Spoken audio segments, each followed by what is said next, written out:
అమాయక కర్కాటక రాశి వారికి ఈ రోజు ఎలా ఉండబోతుంది? వీరు ఎటువంటి జాగ్రత్తలు తీసుకుంటే మంచిదంటారు?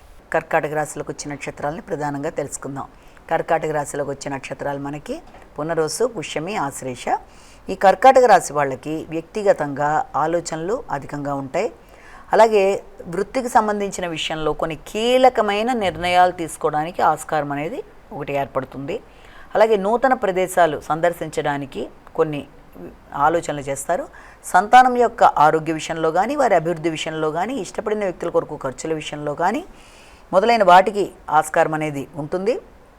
ఆలోచనల మీద నియంత్రణ అనేది చాలా అవసరం. ఎందుకంటే కొంత ఘర్షణాత్మకమైన ఆలోచనలు, కొన్నిసార్లు ఆలోచనలు మీకు యాంటీగా రావడం, అంటే ఎంతవరకు నేను దీన్ని చేయగలననే అభిప్రాయం అయినప్పటికీ కూడా ఎలాంటి పనైనా మీరు చక్కగా సంపూర్ణంగా కంప్లీట్ చేయగలన సత్తా అనేది ఏర్పడుతుంది. కనుక తగిన విధంగా ఆలోచనలు చేస్తూ ముందుకు వెళ్ళడం అనేది చాలా చాలా అవసరం. సింహరాశి.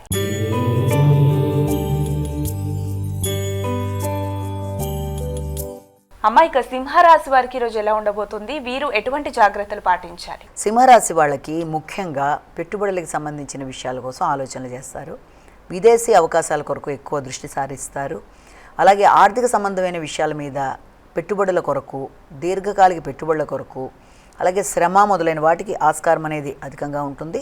అలాగే దూర విద్య కొరకు, అంటే దూర ప్రదేశాల్లో విద్య కొరకు, అలాగే విద్యా సంబంధమైన విషయాలకు సంబంధించిన వస్తు సామాగ్రి కొనుగోలు కొరకు, తల్లి తండ్రి యొక్క సంప్రదింపులు, వారితో కలిపి కీలక నిర్ణయాలు తీసుకోవడానికి ఆస్కారం అనేది ఒకటి ఉంటుంది.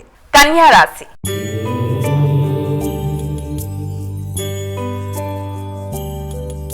అమ్మాయిక తదుపరి రాశి అయినటువంటి కన్యా రాశి వారికి ఈరోజు ఎలా ఉండబోతోంది? కన్యా రాశిలోకి వచ్చే నక్షత్రాలు తీసుకున్నట్లయితే ఉత్తర, హస్త, చిత్త కన్యా రాశిలోకి వచ్చే నక్షత్రాలు. కన్యా రాశి వాళ్ళకి ఆశించిన ఫలితాలని అందుకుంటారు. ఆర్థిక సంబంధమైన విషయాలలో ఆకస్మికమైన లాభాలు, పెట్టిన పెట్టుబడుల మీద అనుకొని లాభదాయకంగా ఉండడం, ఆ విషయంలో మీకు ప్రయాణాలు, అంటే లాభదాయకరమైన ప్రయాణాలకి ఆస్కారం అనేది ఒకటి ఉంటుంది. అలాగే వ్యక్తులతో సంప్రదింపులు, మీ యొక్క మాట నెగ్గడం మొదలైన వాటికి కూడా ఆస్కారం ఉన్న రోజుగా మనం భావించవచ్చు.